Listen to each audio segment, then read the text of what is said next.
Hello, my name is Louise Devenish. I'm a percussionist with Speak Percussion and music lecturer at the University of Western Australia, and I'm really delighted to be working with Speak Percussion on the Sounds Unheard program.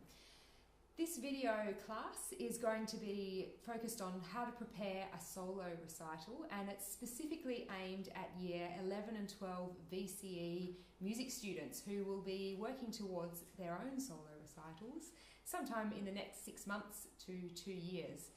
If you're a little bit younger, maybe you're in Year 8, 9 or 10, never fear and stay tuned. There'll be some interesting information in here for you as well that might be relevant for your performance exams this year, or it might be something that you keep in mind when it's time to do your own solo recitals in Year 11 and 12. So over the next 25 minutes or so, we're going to be talking about the following things. We will talk a little bit about how to work with the VCE assessment criteria, both to get really good marks, but also to be able to choose a program of music that you love. We'll talk about how to choose repertoire from the required lists, again, to find music that you really want to play within the guidelines.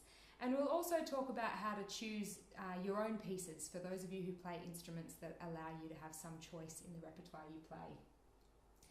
Once we've talked about repertoire, we'll talk about programming the recital, which is also known as what order to put it in, how to do that really professionally. And we'll have a quick discussion about practice strategies and some tips from pros to approach your practice routine leading up to your recital.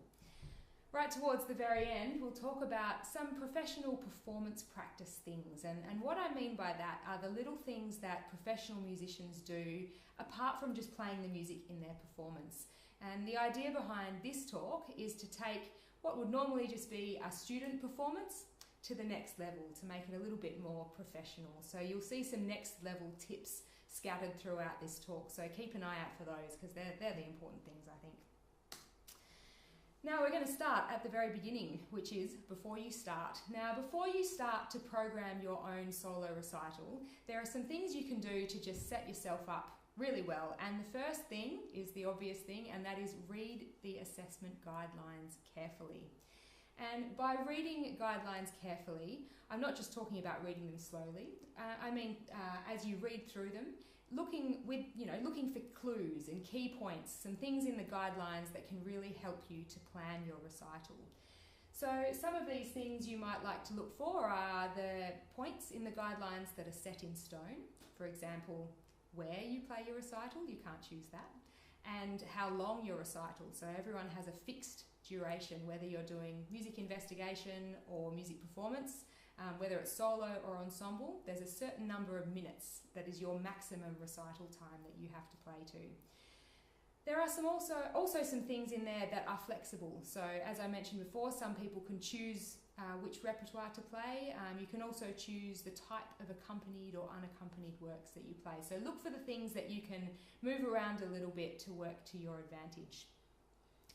As you're reading through the guidelines carefully, overall you want to be thinking about how you can work within the guidelines to both get really high marks and also to create a program that is creatively satisfying for you and is ultimately something that you really love playing and want to work on for the next few weeks or few months, depending on what year you're in at the moment. This is also a really good time to ask questions. If you read the guidelines and there's something that just doesn't make any sense, ask your instrumental teacher, ask your classroom teacher, ask the members of Speak Percussion, and get those questions cleared up really early on. Now you might be wondering, why is this so important? Aren't we going to talk about the music? We are. It's important because even though it's a solo recital of music that you want to play, it's still an assessment. So we want to plan things so you can get the highest possible marks and you can do as well as you can in your recital because it's worth 50% of your grade after all. Okay, now let's talk a little bit about some of the things that all recital panels look for. Now I understand you'll all play different instruments and you'll be enrolled in different courses, but there are 4 overarching things that all recital panels will look for. The first is meeting the assessment criteria, and the reason that's important is because different marks are allocated for specific skills. So a recital panel will have certain criteria that they need to be able to say, yes, this performer did this, or no, they didn't do that, but it'll be all yeses for you guys, I'm sure. The second thing that all recital panels look for is technical skill and accuracy. So this means more than just playing the right notes in the right order. It means playing all the articulation, so really clear staccato, really beautiful legato phrasing, all of that kind of thing. Technical skill and accuracy also refers to dynamics, and that doesn't just mean playing them. It also means your dynamic range. Is your forte only just a little bit louder than your piano, or is there a really, really wide range between your piano material and your forte material? Accuracy also applies to things like the tempo of the pieces you play. Are you playing it at the marked tempo? And if you're not playing it at the marked tempo, is there a good reason for it? Like maybe that is a speed that the piece is conventionally played at is not the speed that it's marked in the score. The third thing all recital panels look for is musicality. This is usually the favourite one. How musical is the performer? So you can show off your musicality in the way you phrase the material that you play, and also in the way how expressive you are when you play this material, how much you communicate to the people who you're playing for. And a good thing to help with that is to think of the character of the piece. They'll be looking to see, does your musicality include creating a particular atmosphere? Does it include conveying a particular emotion or a character? So musicality is a really big one. And the last one is interpretation. And that doesn't just mean interpreting the score or interpreting the work. If you're doing an ensemble assessment, interpretation can also apply to the way you interpret your role in the ensemble. Do you play your solos very soloistically? Do you play your accompanying material at the right kind of volume to balance with the rest of the ensemble? Now, if you read through the VCE assessment criteria, you will see 10 points that the recital panel will be marking towards, and you'll notice, now that you've seen this, that each one of those 10 points fits into one of these 4 overarching categories. So they're good things to keep in mind as you go. Now we get to the fun part, talking about the music. The first thing you want to do is start choosing your repertoire. Obviously, that's an obvious one. And most instruments will have to play some repertoire. Some of you have to play all of your repertoire from prescribed lists that are provided by the VCE examiners. So you want to start by choosing works from your prescribed lists first. Now, sometimes when you get a list of repertoire like this, you might see a couple of pieces that you already know, so you gravitate towards those. But I want to suggest that maybe you don't pick the ones that you know first, that maybe you want to think about some of the works on the list that you're not familiar with, because there might be something really cool in there that you want to play. So you need to get to know the works on the prescribed lists just a little bit so you can make an informed choice about the pieces that you choose. So there are a few things you can do to get to know these new pieces. You might have seen other students or professional musicians performing some of these works before, so you could get to know them by remembering or going to see performances of the works. You can also listen to professional recordings to become familiar with a new piece. And I want to emphasize listening to professional recordings and not just typing it into YouTube and watching the first thing that comes up. YouTube is awesome, but there are a lot of student performances and rehearsal performances and all kinds of things on YouTube.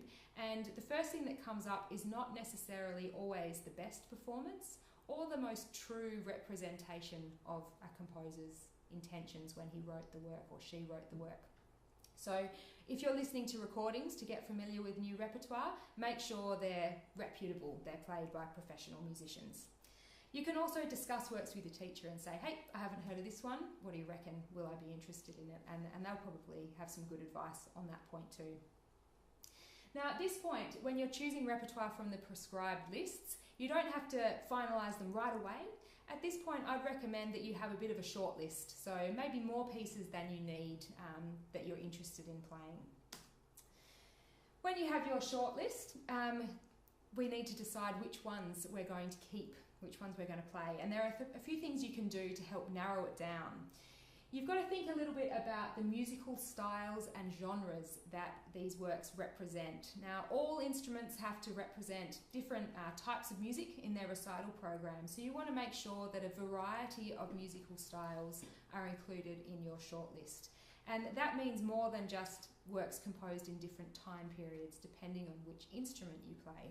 If you play violin, you can easily think, okay, Baroque, classical, contemporary pieces.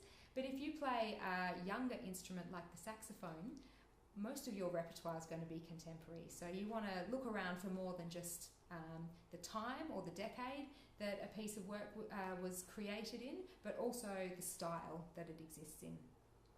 You also want to make sure a number of different composers are represented, and that's particularly relevant, again, for an instrument like the saxophone, which has only, decades worth of repertoire to choose from as opposed to centuries worth like the cello.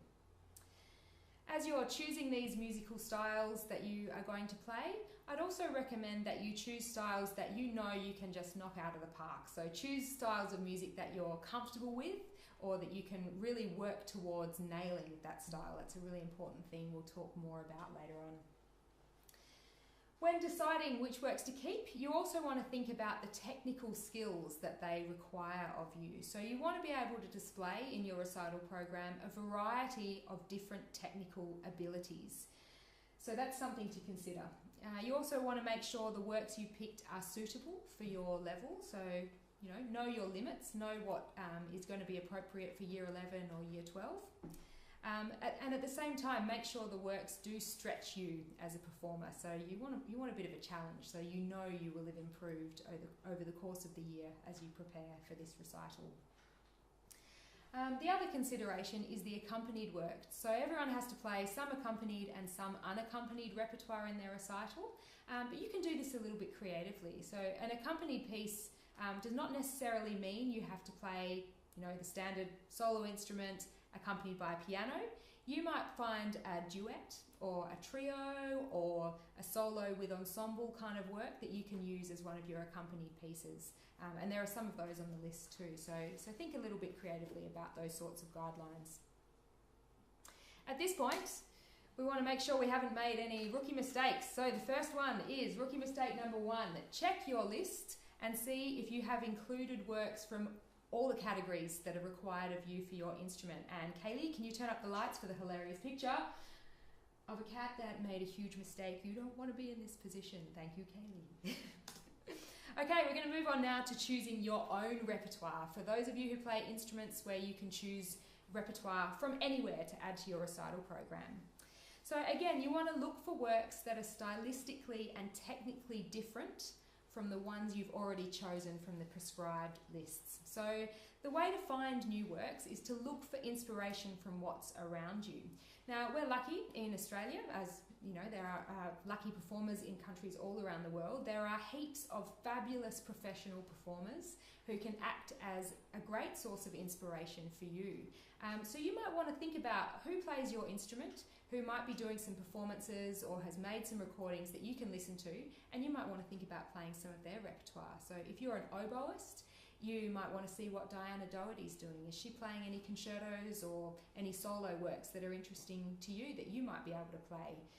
Pianists could check out Michael Kieran Harvey. Cellists could check out Michael Goldschlager. Percussionists can look to Claire Edwards or members of Speak Percussion to get some inspiration from these performers. And of course, there are many more on other instruments as well.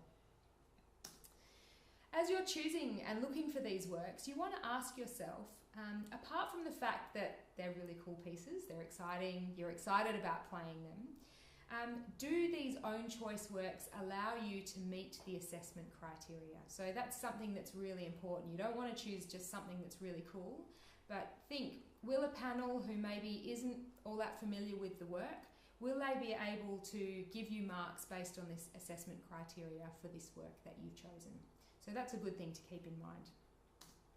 Rookie mistake number 2, when finalising your program, is the time limit. Really check and make sure that your program is within the time limit that is stated for you in the VCE requirements. If it is, hooray, celebrate. If it's not, do go back and make sure it fits within the time limits. It's really important because if it's too short, you'll lose marks. If it's too long, the panel will cut you off and they might not hear the end of your last piece and you'll lose marks for that too. So meeting the time limits is a really important one. Okay, now we can talk a little bit about one of those next level things that I was talking about earlier to help raise your program from a student program to a bit closer to a professional level program. So there are 3 things here that you can think about when finalising your program, and the first one is integrity.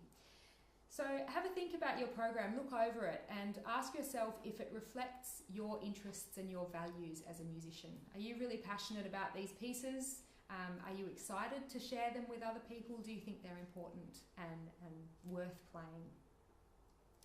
Maybe you want to think about including some of your own compositions if you play an instrument or are doing one of the courses that allows that, to show a little bit of yourself as a composer, your own musicality in a different way.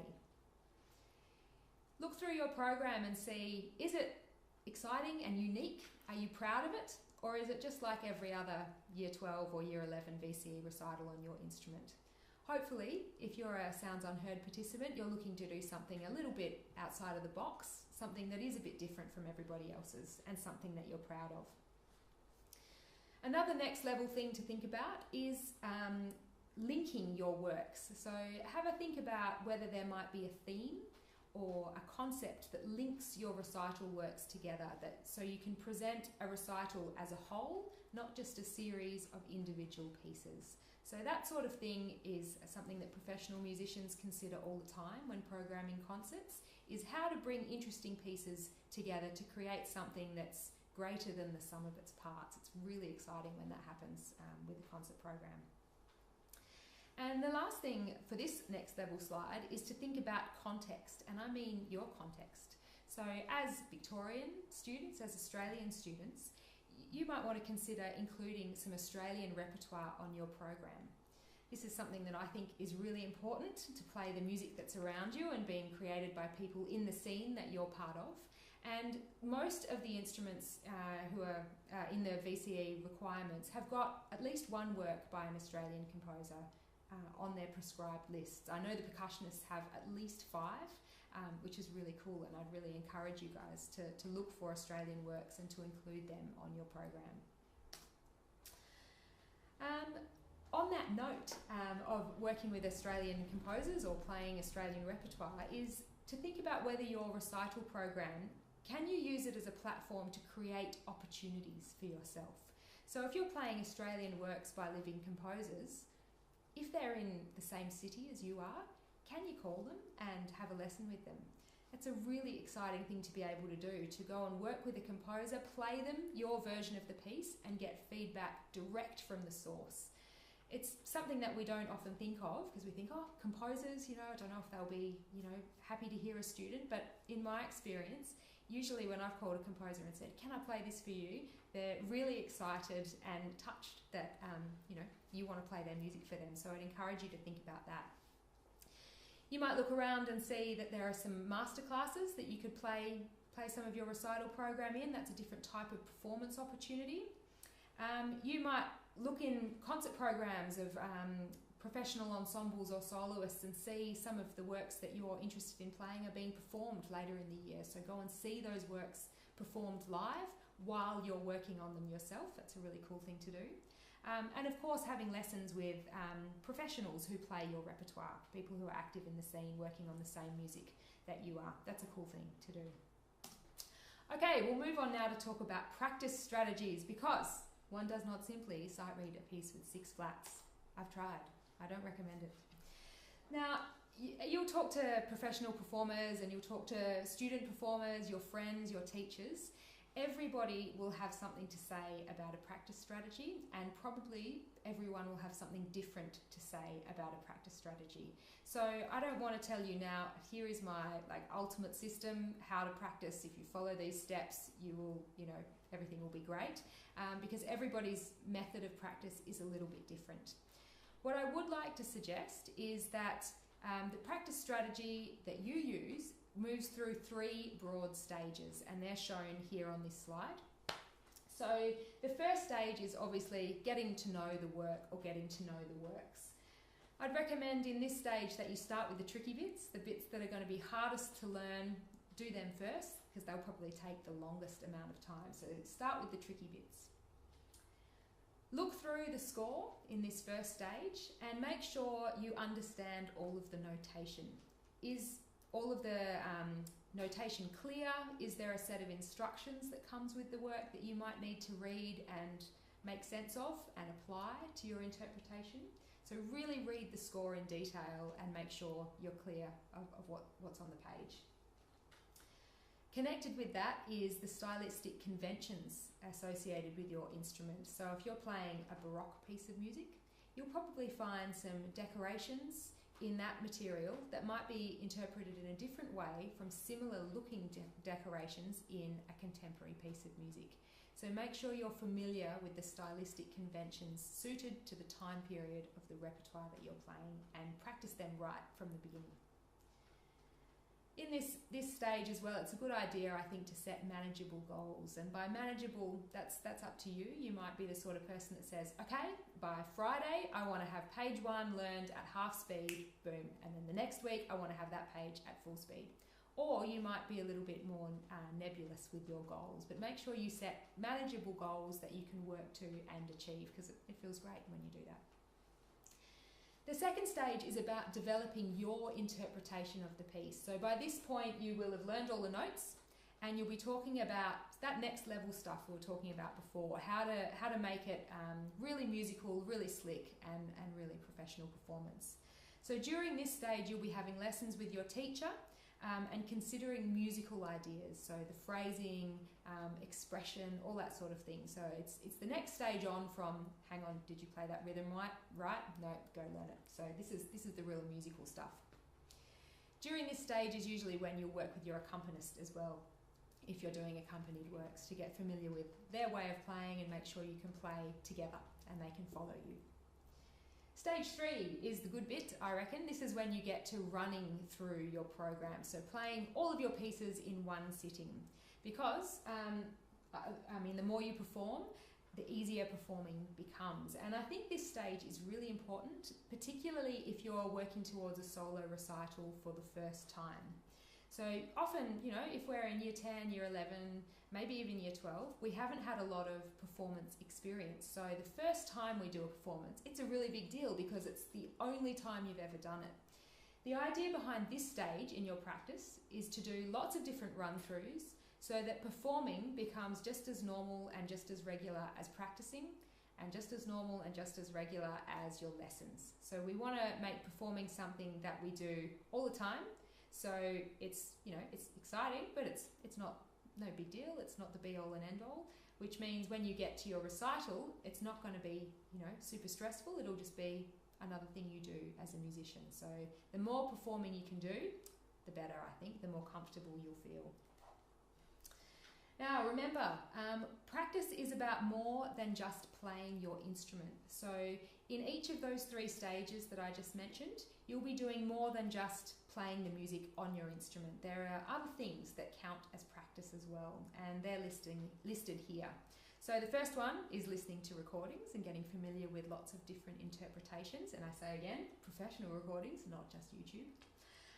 Going to concerts can also be a form of practice if you're listening critically. Critical listening means not just letting the music wash over you, but thinking about what you're hearing and how it might apply to the way you play. Studying and analysing the score also is a form of practice because you get to know the music in a different way, on a different level.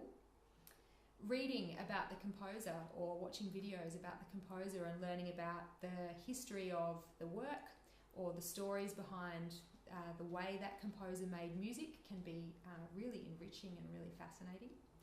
And also having conversations about music and musical ideas. That can be a form of practice too, especially if you can relate them to the works that you're practicing at the time. So yeah, practice can be about more than just playing your instrument, as much fun as playing your instrument is. Okay, we have another rookie mistake. At this point in your practice stages, make sure you understand the stylistic conventions for each work and make sure you're practicing them right. And we have 3 examples here, so you might have to zoom in on your computer. If you are a percussionist, bottom left-hand corner, and you've got rolls marked, are they double stroke rolls? Are they buzz rolls? What are they? Make sure you're playing the right thing. If you're a jazz musician, are you swinging in the right way, or right style, depending on which genre of jazz you're working on? If you're a pianist or a string musician, you might find some of these symbols, trills and mordents. Make sure you're interpreting them the right way. And if you're not sure, ask your teacher. They know most, if not all, things. Okay, we have another next level thing to think about, and that is attention to detail. Attention to detail is often what separates a good performance from a really good performance. When someone has really paid attention to detail and nailed all the small stuff, it can make for a really exciting performance. So attention to detail can mean a lot of different things. So it could mean nailing the style of each work. I've mentioned this quite a few times because style is so important, and in my experience it's the number one thing that recital panels will deduct marks for. You might play all the right notes, but if the style's not there, then we can't give 100% or whatever. So really getting the style right is really, really important. Performance practice conventions, we've talked about those a little bit. That's something that you would want to pay attention to as well. And that means things like interpretation of notation and decorations, rudiments, fingering, bowing, all of those things. Rhythmic conventions, so for example like the swung rhythm that I was talking about before. Character, and I put this in blue because this is my most important thing, attention to detail. I talk about character with my students all the time because I think that's really what makes the magic in a performance.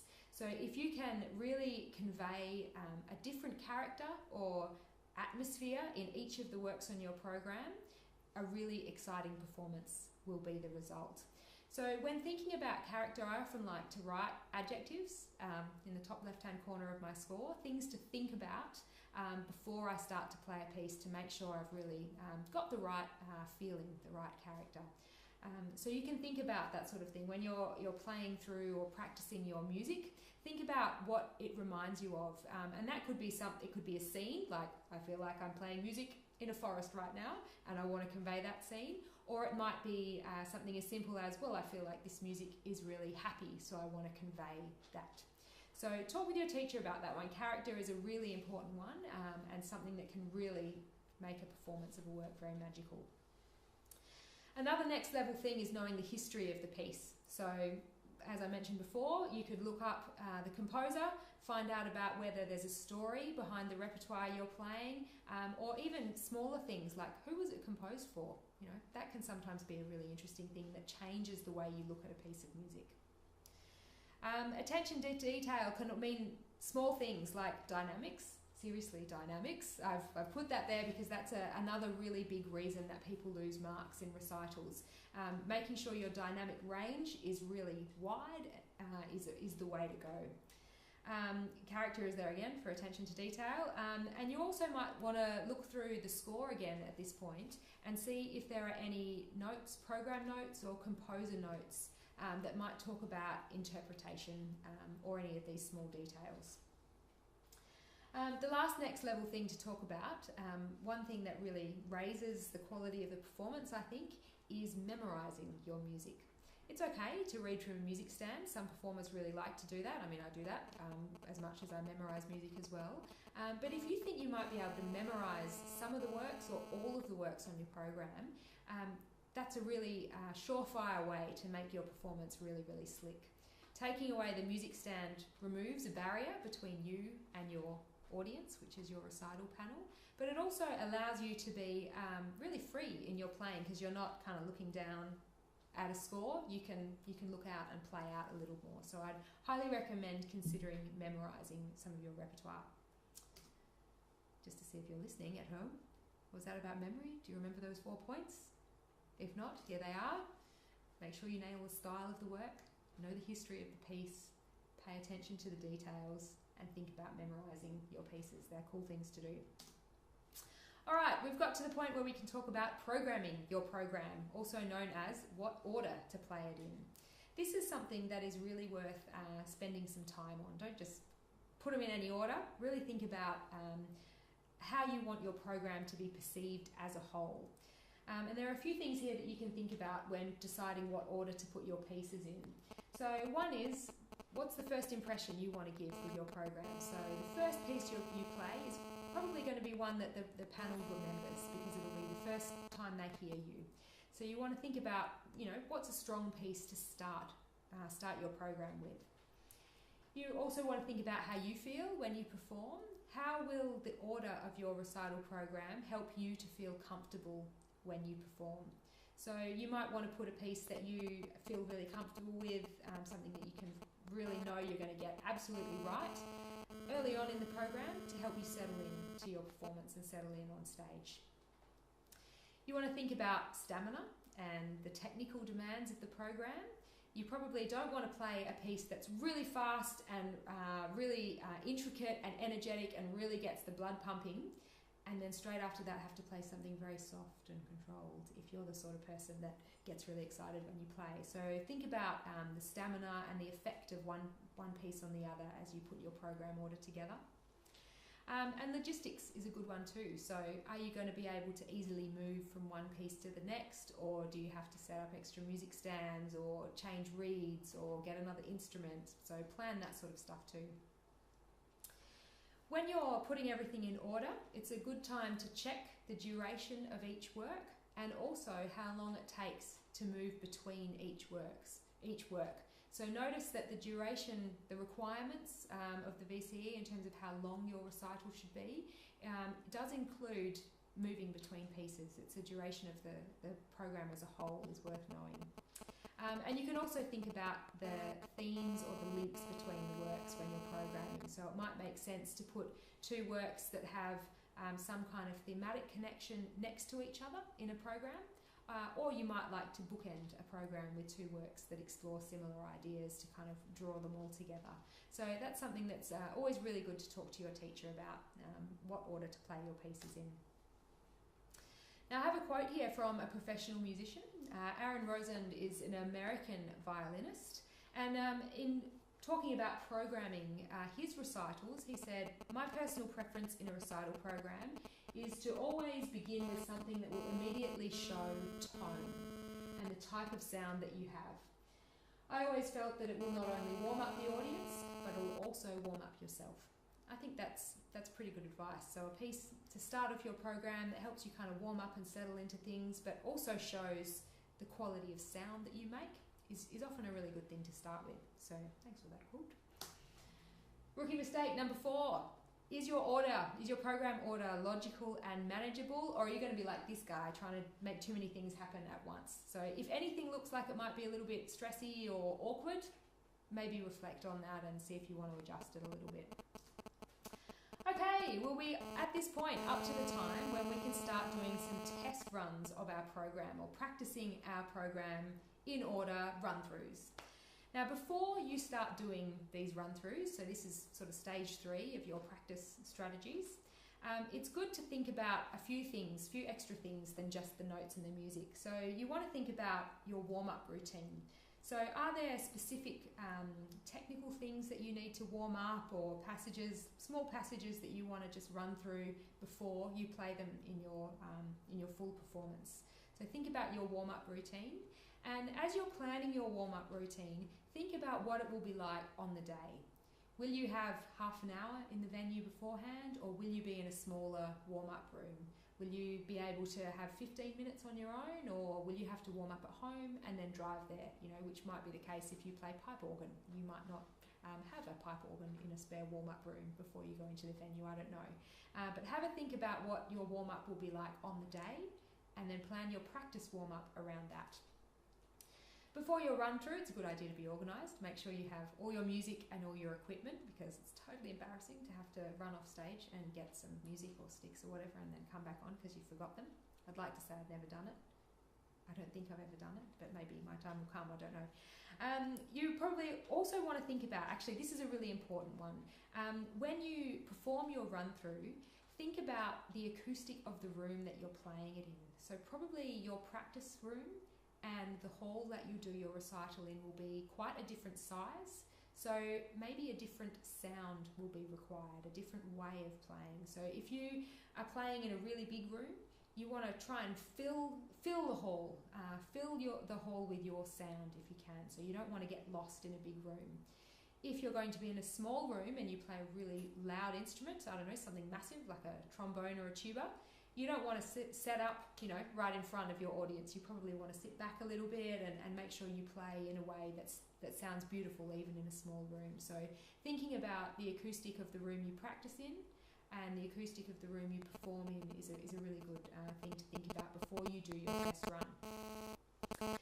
Also think about your overall presentation standard, and by your overall presentation standard I'm talking about extra things like your demeanour, how organised and slick your performance and the things between the music is.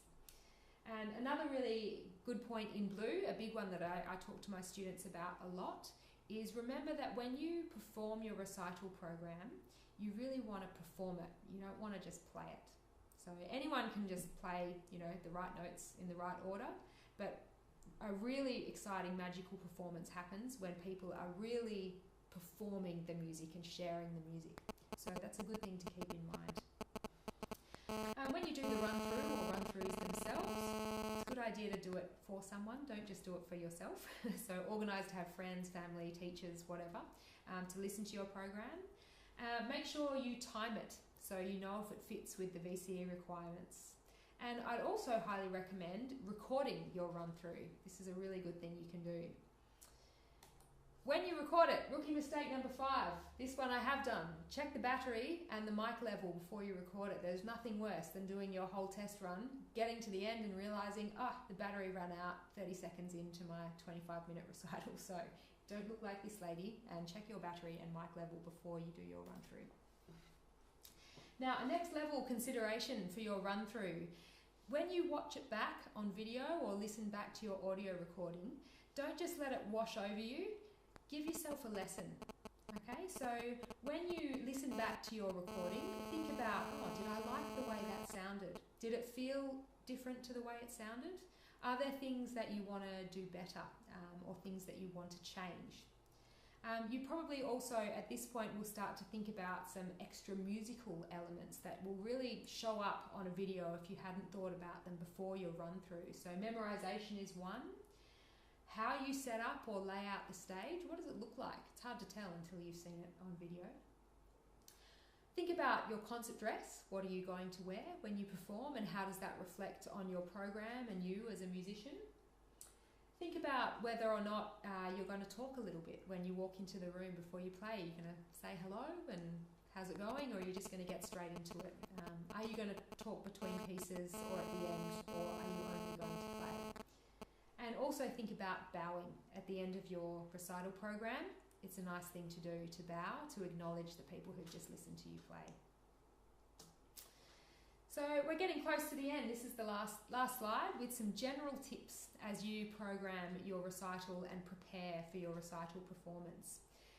Now, music teachers are wonderful people. I love all of my music teachers.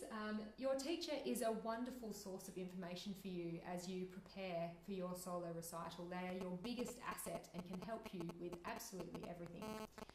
Having said that, they can only do so much for you. Now, you're the one that's going to have to perform this recital program, so make sure that you do the work and bounce these ideas off your teacher as you go. As far as the recital panel goes, 2 points to think about when you're thinking about, doing your recital as an exam, if you like. Remember that marks are not something that an exam panel gives to you. They're something that you earn, and you earn them in your practice, in your run-throughs, in your attention to detail. So think about marks in that way. It's also nice to think about the panel as normal people. They're musicians like you, and I've always felt when I've sat on a recital panel or an exam panel, I'm always really excited to see what's going to come into the room, how students are going to perform their music. And most of the time, I think people on recital panels are on your side. They're really excited. They're hoping everything's going to go extremely well for you and that you feel great and everyone has a great musical experience. So it's kind of nice to know that the panel are not sitting there thinking, oh, can I knock marks off, because of X, Y, and Z. They're actually really hoping to see something great and to give you as many marks as possible. A good reminder here, perform with character. You do that, your recital's going to be totally amazing. So, and the last thing is just be prepared. The more prepared you are, the more organised you are, the easier it's going to be for you on the day. So at this point, I'd like to say have a great time when you do your performances. So it's really exciting to be able to share music with other people. I hope that's something that you're looking forward to and are feeling really positive about. And overall, you're really excited to share all of this music that you will have worked so hard on with your recital panel and any other people that you play your music for. Thank you so much for listening to this Sounds Unheard lecture. My name's Louise Devenish, and I hope to hear you play in person at some point in the future.